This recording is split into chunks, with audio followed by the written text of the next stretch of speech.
Account खे subscribe कयो ऐं घंटी ते क्लिक करे असांजी नई वीडियो जो नोटिफिकेशन हासिल कंदा।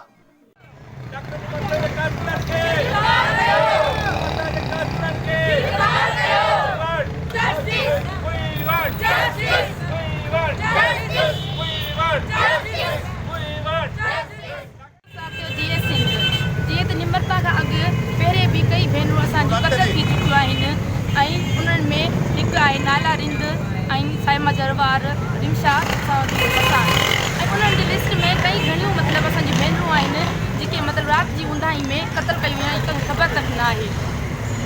ऐं सिर्फ़ु उनजो निम्रता जो इहो ई मतिलबु ॾोह हुयो त हू निम्रता इहो ॾ न हुयो, हू हिंदू हुई। उनजो सभ खां वॾो इहो हुयो त हू हिकु सिंधी हुई।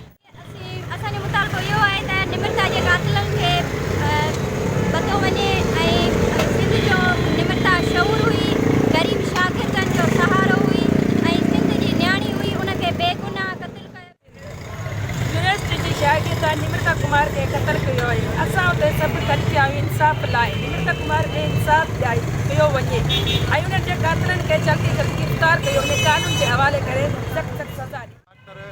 निम्रता नीमचंदाणी जे लाइ जंहिंखे बेगुनाह क़तल कयो आहे, जंहिंजी सिंध औरत तहरीक असांजूं न्याणियूं इहे मां सभु लफ़्ज़ में मुज़म कयूं था ऐं असांजो मौक़ो इहो आहे उनजी अदालती जांच कराई वञे ऐं जेके कातिल आहिनि उनखे जोगी सज़ा ॾिनी वञे।